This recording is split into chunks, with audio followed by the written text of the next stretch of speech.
தமிழ் பேசும் தோழர்களுக்கு தமிழ் தோழனின் தமிழ் வணக்கம். காண்பது எழுத்துச்சித்தர் பாலகுமாரன் எழுதிய உடையார் நாவலின் ஒலிப்புத்தகம் பாகம் 1 அத்தியாயம் 14.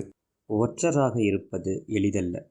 மிகுந்த புலனடக்கம் உடையவர்கள், உடம்பை தன் இஷ்டம் போல் வளைக்கக்கூடியவர்கள், அசைக்க முடியாத வைராக்கியம் உடையவர்கள்தான் ஒற்றராக இருக்க முடியும். அடிப்படையாக சகிப்புத்தன்மை உடையவர்களைத்தான் ஒற்றர் படையில் தேர்ந்தெடுப்பார்கள். குமுதினியின் கணவர் ஆதிகேசவன் மும்முடிச்சோழ பிரம்மராயரின் ஒற்றர் படையில் பயிற்சியாளராக இருப்பவர். பிரம்மராயர் தன்னிடம் அனுப்பிய ஆட்களை பல்வேறு விதமாக சோதித்து சிலரை தேர்ந்தெடுத்து கடும் பயிற்சி கொடுத்து பயிற்சிகள் முடிந்தவுடன் நல்ல வருமானத்தில் அவர்களை ஒற்றர் படையில் நியமிப்பார். ஒரு இளைஞன் ஒற்றர் படையில் சேர்ந்து விட்டான் என்றால் 6 பேர் கொண்ட அவன் குடும்பம் மிக சந்தோஷமாக வாழும். அதை தவிர அரண்மனையின் எந்த பகுதிக்கும் அவன் போக முடியும். அரசரை எப்பொழுது வேண்டுமானாலும் அவன் சந்திக்க முடியும்.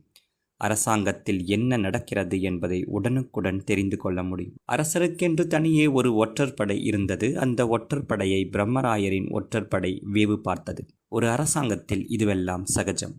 எவரையும் எது குறித்தும் நம்பாத இயல்புதான் ஒரு அதிகாரிக்கு தேவை. இதை தெளிவாக வளர்த்து கொண்டு வெளியே சொல்லாமல் உள்ளுக்குள்ளேயே சந்தேக கண்ணோடு பார்க்கின்ற அதிகாரிதான் சிறப்பாக செயல்பட முடியும். வெளியே நம்புவது போல் நடித்து பின்னே வெவு பார்ப்பது என்பது வழக்கமாக பரம்பரையாக எல்லா காலகட்டத்து அரசியலிலும் நடக்கும் செயல். 2-3 முறை பிரம்மராயரின் ஒற்றர்கள் அரசரின் மெய்காப்பாளர்களால் கையும் களவுமாக பிடிக்கப்பட்டிருக்கிறார்கள். ஆனால் அதில் பிரம்மராயர் தலையிட்டு நான் தான் அனுப்பினேன் என்று ஒரு வார்த்தை சொன்னால் மறுபேச்சில்லாமல் அவனை விடுவித்து விடுவார்கள். அரசர் கூட இது குறித்து கேள்வி கேட்பதில்லை. எப்போதேனும் விளையாட்டாக அரசர் பிரம்மராயரை கேலி செய்வதுண்டு. எல்லாம் ஆயத்தமாக இருக்கிறதா, நான் பயணத்திற்கு கிளம்பலாமா என்று பிரம்மராயரை ராஜராஜர் கேட்பார். புறப்படலாம் அண்ணா என்று பிரம்மராயர் சொன்னதும் உங்கள் ஒற்றற்படை முன்னே போகிறதா அல்லது பின்னே வருகிறதா என்று கேள்வி கேட்பார். ஒற்றற்படை உங்களோடு வருகிறது அரசே என்று கண் சிமிட்டியபடி பிரம்மராயர் பதில் சொல்வார். நல்ல வேளை, என் சேனாதிபதிகளை ஒற்றர்கள் என்று இப்போது சொல்லிக் கொண்டிருக்கிறீர். நாளை என் மனைவியர்களையும் ஒற்றர் என்று சொல்வீர். உம்மோடு பேசிக்கொண்டிருப்பதே ஆபத்தான விஷயம் என்று அரசர் அவரை வணங்கி புறப்படுவார். பேச்சு கேலியாக இருந்தாலும் ஒற்றர் படை என்று ஒன்று இருக்க வேண்டும் என்று எல்லோராலும் அங்கீகரிக்கப்பட்டாலும் அப்படி ஒற்றன் என்று யாரையாவது கண்டுபிடித்து விட்டால் அந்த கோபம் சாதாரணமாக போகாது. என்னையா வெவு பார்க்கிறாய் என்று பல ஒற்றர்கள் கடுமையாக அடிவாங்கியதொன்று. ஒற்றர்களுடைய வீடு சுற்றி வளைத்து தாக்கப்பட்டதொன்று. ஒற்றர்கள் மீது வேறு குற்றம் சுமத்தி இவன் திருட வந்தான், மனைவியின் கையை பிடித்து இழுக்க வந்தான், மகளை கெடுக்க வந்தான் என்று புகார்கள் சொல்வதுண்டு. ஆனால் ஒற்றர்களை பற்றி பொது நீதிமன்றத்தில் வழக்கு தொடுக்க இயலாது. அரசு அதிகாரிகளோ அரசரோதான் அதை விசாரிக்க இயலும்.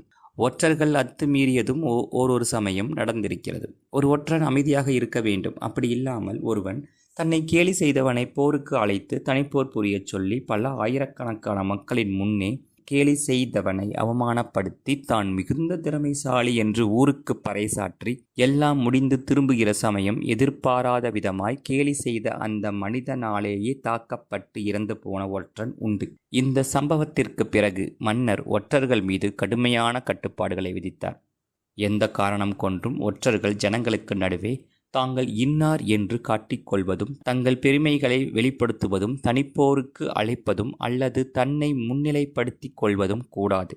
அவ்விதம் செய்தார்கள் என்று தெரிந்தால் அவர்களை தனியே அழைத்து போய் மறைமுகமாக உயிர்கூற பறிக்கப்படலாம் என்று ஒற்றர்கள் கூட்டத்தை கூட்டி எச்சரித்தார். அரசருடைய ஒற்றர் படையைச் சேர்ந்தவர்கள் அநேகமாய் பழையாறையைச் சேர்ந்தவர்களும் குடந்தையைச் சேர்ந்தவர்களும் திருவையாறைச் சேர்ந்தவர்களுமாகத்தான் இருந்தார்கள். காவிரி எங்கு வளமாய் பாய்ந்து பல கிளைகளை பரப்பி பூமியை செழிப்பாக்குகின்றதோ அந்த பூமியை சேர்ந்தவர்கள்தான் ஒற்றர்களாக இருந்தார்கள். வசதி இல்லாதவர்கள் ஒற்றர்களாக இருக்க முடியாது. வசதியோடு வாழ்பவர்கள்தான் ஒற்றர்களாக இருக்க முடியும். அப்படி வசதியோடு சுகமாக வாழ்ந்தவர்களை கடுமையான பயிற்சியின் மூலம் அமைதியாக இருப்பதற்கு கற்றுக் கொடுத்து விட்டால் மிக சிறந்த ஒற்றர்களாக அவர்கள் இருப்பார்கள். ஆதிகேசவன் அந்த இருட்டில் எழுந்திருக்காமல் புதர்களோடே இன்னும் குறுக்கிக் கொண்டு உட்கார்ந்தபடியே குதிகால் உயர்த்தி வேகமாக நகர்ந்து அந்த பெண்களுக்கு எதிர்ப்பக்கம் போனார். சுருண்டு உட்கார்ந்து கொண்டார். மூச்சுக்கூட வேகமாய் விடாமல் மெல்லிய இலையாய் விட அவரால் முடிந்தது. சத்தம் கேட்டு ராஜராஜை திகைக்க பஞ்சவன் மாதேவி முல்லை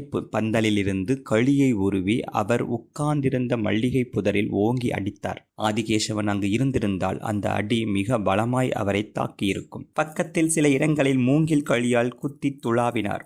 ஏதுமில்லை அரசியாரே, ஈரமண்ணில் கல் புரண்டு அந்த சப்தம் எழுந்திருக்கும் என்று நினைக்கிறேன்.